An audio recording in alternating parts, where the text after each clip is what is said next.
Bonsoir à tous, bienvenue sur 225 Motors. Aujourd'hui, c'est un petit test d'une voiture.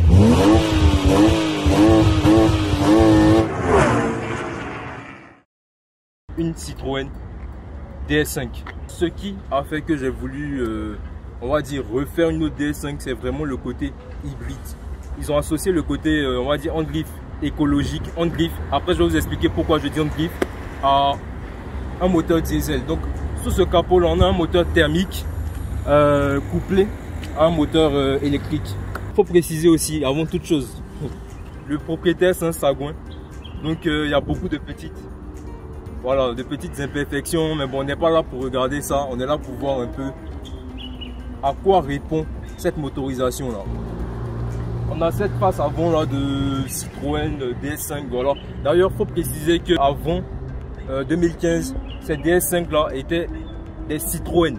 Mais à partir de 2015, c'est vraiment passé en DS. C'est devenu vraiment la marque DS. Donc, tous les modèles à partir de 2015 sont vraiment DS5. Et les modèles avant 2015 sont dits Citroën DS5. Voilà, pour la petite histoire. Alors, on a ces bandes chromées là, comme ça, qui partent jusque sur les ailes là-bas. Donc, jusqu'à côté du rétroviseur même. Franchement, ça donne un côté très original à cette voiture. De toute façon, dans mes vidéos précédentes, je pense sur la première vidéo même que j'ai fait sur la DS5, je disais déjà que c'était des voitures qui étaient très originales et j'aimais beaucoup ça. Et ça, que ça soit à l'extérieur comme à l'intérieur. Donc bon, on verra tout de suite l'intérieur, mais déjà, ces feux étagés comme ça, qui nous donnent des impressions de diamant comme ça, qui commencent là pour remonter. On a ces optiques là, ces doubles optiques comme ça à l'intérieur. Nervures comme ça sur le capot. Bien, on va reculer ensemble pour voir un peu dans l'ensemble. Donc franchement, c'est quelque chose de bien.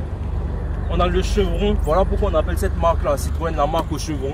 Donc le chevron comme ça ici, avec le signe DS ici. Le bas ici a pris un peu cher, bon c'est pas bien grave. Alors regardez un peu, dites-moi ce que vous pensez de cette belle couleur. Marron, rouge, franchement la couleur est indescriptible. Selon comment le soleil frappe, selon la luminosité, la couleur elle va changer. Le feu, il faut préciser que le phare il est assez grand. Comme ça on dirait pas, mais voilà quoi. Regardez quand même la taille du truc, c'est vraiment gros. Je précise qu'il y a beaucoup de soleil, voilà pourquoi j'ai les lunettes. Vous ne verrez pas forcément mes yeux. On a un jeune mariage là qui est en train de se dérouler. Le gris comme ça sur le Range Rover Sport, il est pas mal. Bon, je précise que c'est le X qui m'a envoyé la voiture. Voilà, c'est pas lui le sagouin qui a fait tout ça dessus, rassurez-vous. Mais voilà, donc merci au X. Donc des 235/45 par 18. Avec des pneus neige. Bon, à Abidjan, il y a beaucoup de gens qui roulent avec des pneus neige. D'ailleurs, j'ai toujours pas compris pourquoi, mais bon, ça se fait. Et apparemment ça fonctionne bien, voilà, parce que moi-même j'ai déjà essayé. La voiture est assez compacte, elle a une allure de break de chasse, mais en vrai c'est une berline bicorps, voilà, si je peux dire ça comme ça. On a clignotant incrusté dans le rétro, on voit que le soleil frappe vraiment cette partie, voilà, de la voiture. Donc vous voyez que la couleur, selon que devant c'est moins éclairé, ça paraît plus foncé. Là ça donne un côté plus, on va dire plus marron, plus voilà. Plus rouge aussi, c'est bizarre. On sent qu'il y a des paillettes aussi. Qui tire sur le violet même, tu vois. Voilà, qui tire sur le violet même par moment. Donc voilà, donc c'est pas moi seul qui vois ça comme ça, au moins tu me rassures. Vous pouvez voir qu'on a des barres comme ça chromées qui partent du capot jusque derrière les rétros, qui font rappel avec le chrome qu'on peut retrouver dans les poignées de porte. Comme ça. Mais juste au-dessus quoi. Donc de loin, ça ne sera pas forcément très visible. Et on a le chrome, de grosses barres de chrome pour les bas de caisse comme ça. Donc qui vont bien avec les jantes. Donc on a cette impression de biton, c'est-à-dire la couleur même de la voiture et du chrome. Il y a possibilité d'avoir encore, ils laissent le choix pour la configuration d'avoir vraiment beaucoup de choses. Donc par moment, selon la configuration, on peut avoir encore des jantes encore plus belles. Je ne sais pas pourquoi, mais sur cette voiture, j'ai l'impression que tous les feux sont énormes. Regarde aussi ici la taille du truc. Ça commence quasiment là, vous voyez, et ça se termine là. Franchement, le feu, il est énorme. Avec le petit point là, le petit creux ici. La visibilité à l'intérieur est réduite à cause de l'esthétique de la voiture. Alors, vous voyez que les vitres de custode déjà sur les côtés sont réduites, voilà, très petites. La vitre arrière est encore très réduite. Et donc on a une caméra de recul ici. Pas mal, on a des capteurs aussi à l'intérieur. On a cette double sortie, mais en vrai, il n'en est pas une. Donc je pensais que sur cette motorisation, ça allait être différent, mais c'est un peu comme l'autre, les modèles essence, bien la version diesel. J'ai fait une essence, une diesel, et là c'est la version hybride. Donc on peut dire qu'on a fait un peu le tour de tous les types de motorisation qu'on peut avoir. On a la vraie sortie d'échappement là. De l'autre côté, c'est vraiment de l'esthétique, il n'y a rien dedans. Avec ce petit béquet qu'on peut avoir ici, le feu stop ici, bien incrusté, bien quoi. On a un moteur thermique, donc HDI. Donc c'est le moteur diesel qu'on peut avoir sur ce genre de DS5 là normalement. Mais ce qui fait que c'est un hybride 4, c'est qu'ils ont rajouté une batterie électrique. Donc en plus de la batterie ici et de l'alterno démarreur qu'on peut avoir là, on a aussi dans le coffre, lorsqu'on fera le coffre, je vous montrerai un compartiment dans le coffre où on a une batterie, des batteries, moteur électrique, tout ça entre les roues arrière. Donc sur ce véhicule là, normalement c'est une traction qui est entraînée par un moteur thermique, donc diesel de 163 chevaux, qui est couplé à un moteur électrique qui propulse les roues arrière. Donc on passe en 4 roues motrices sur les versions hybrides 4 pour un total de 200 chevaux.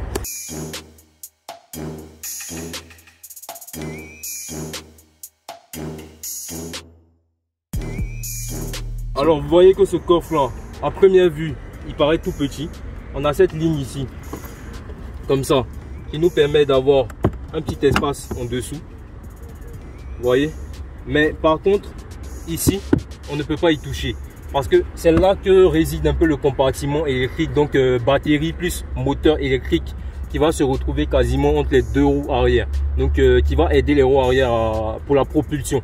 Et le moteur thermique à l'avant qui va gérer le côté traction, donc qui va entraîner les roues avant. Ce petit accoudoir là, j'aime bien l'effet noir laqué qu'on peut avoir pour les portes gobelets comme ça.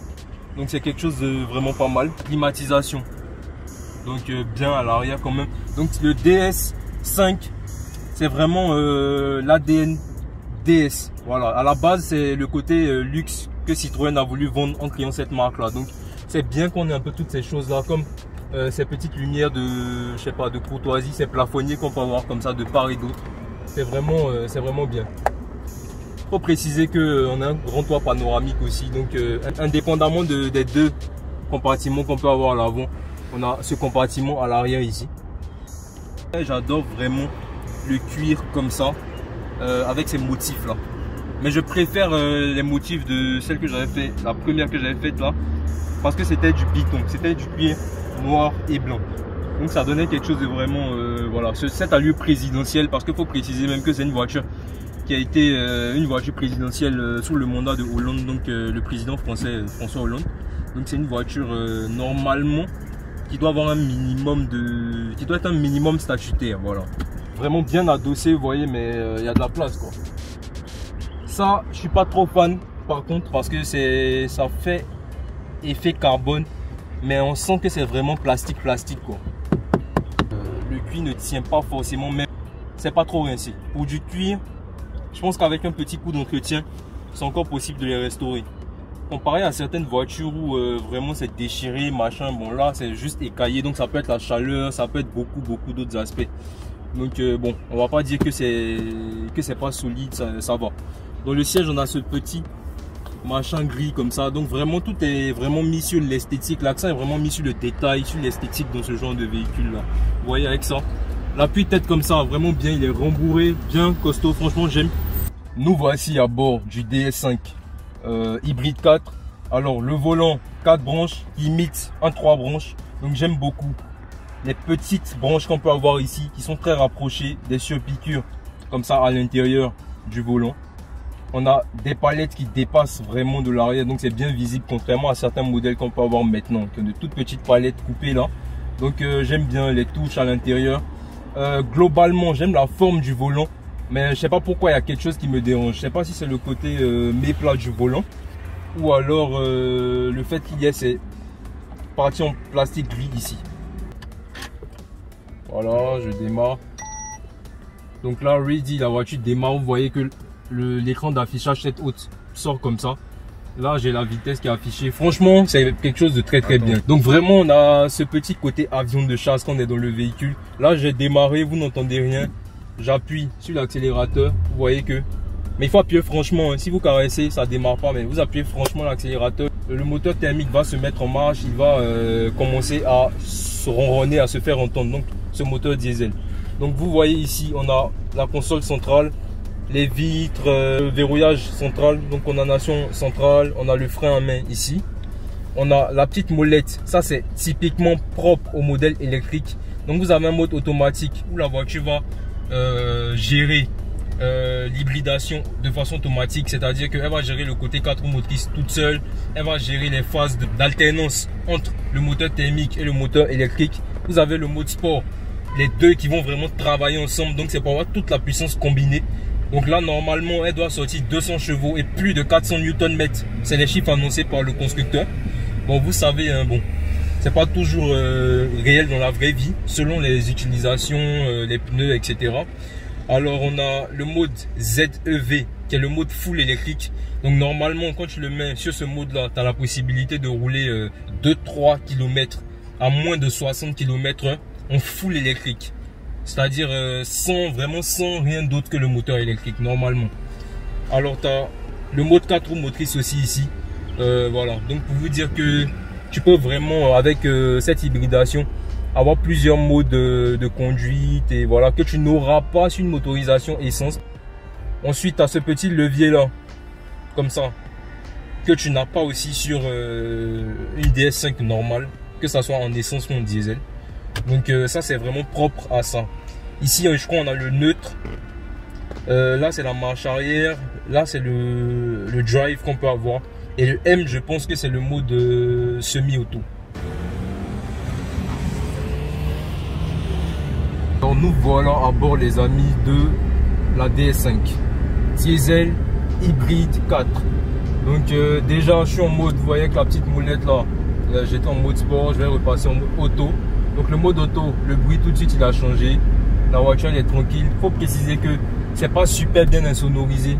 Le moteur diesel il est quand même assez brouillon. Donc je l'entends quand même. Il se fait entendre même dans la cabine. Surtout quand on est en mode sport. Bon, c'est ça hein, on va dire les petits désavantages du moteur diesel. Au-delà de la très bonne consommation.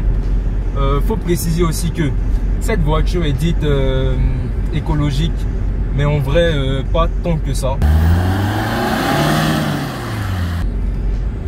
Parce que elle va rejeter un peu moins de CO2 quand tu vas peut-être alterner vraiment les phases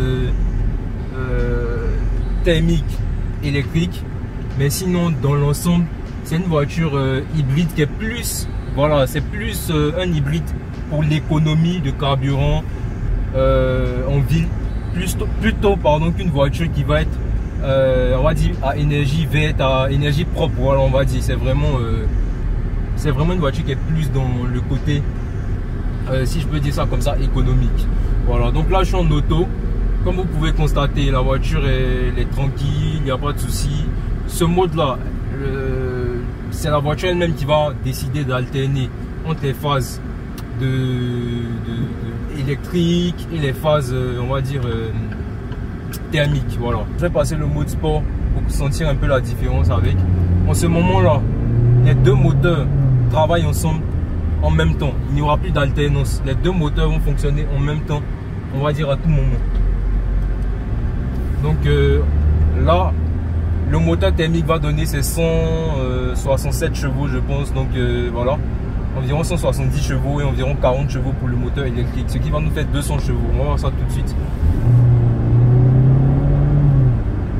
La boîte un peu lente qui donne un peu des à-coups et tout ça, mais vous avez pu voir vous-même que la motorisation a changé, le bruit a changé, c'est devenu un son un peu plus présent dans l'habitacle.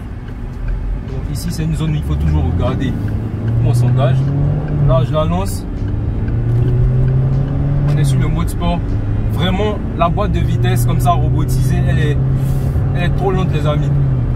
On sent trop les temps de passage, ça coupe franchement, franchement c'est pas ouf. Le train avant qui n'est pas le plus incisif, donc la voiture qui a tendance à se dérober un peu. Vous voyez, à chaque passage ça dort. Le freinage par contre il est bien. Il faut dire aussi que la voiture ne lance pas des tonnes, donc bon, normal, hein, on va avoir un freinage correct.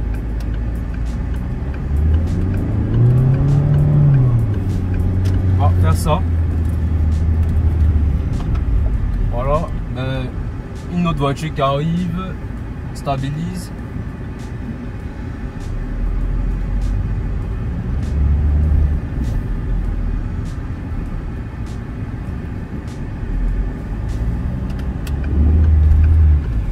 Alors, comme vous pouvez voir, dans le tableau de bord par ici, j'ai cette petite jauge là qui va me dire si je suis en train de recharger. Donc là, j'ai accéléré, j'ai relâché la pédale. On a ces 3-4 barres bleues qui sont activées pour me dire que je suis en train de recharger. Donc, la façon économique de rouler ce véhicule là pour recharger la batterie, c'est quand vous accélérez par exemple comme ça, là, je charge, je soude, je mets pied, voilà. Et au moment de freiner, je ne vais pas freiner, mais je vais juste lever le pied. Je vais ralentir comme ça. Vous voyez que là, les barres bleues sont pleines. Elles ont rempli carrément la jauge. Ça veut dire que sur toute cette phase où je n'ai plus mon pied sur la pédale, je ne touche pas au frein. Toute l'énergie perdue, normalement, va être récupérée. Donc, c'est des hybrides à récupération d'énergie. Et ces récupérations d'énergie se font dans les zones, dans les phases de freinage. Voilà. Alors, ce n'est pas un véhicule dynamique, c'est sûr et certain. Mais par contre, en ville, économiquement, je pense que ce véhicule est vraiment conçu pour. C'est-à-dire, tu es en ville, tu as le minimum, tu mets vraiment un minimum de carburant, du diesel en plus. Donc ça peut être très bien, c'est une voiture avec laquelle normalement vous pouvez rouler énormément sans passer à la station. Donc c'est économiquement réussi. Écologiquement ça allait un peu moins. Voilà des différents avis que j'ai pu lire ici et là sur les forums, etc. Alors merci au X de m'avoir amené cette voiture. Je vous dis à très bientôt pour une nouvelle vidéo et ciao les amis.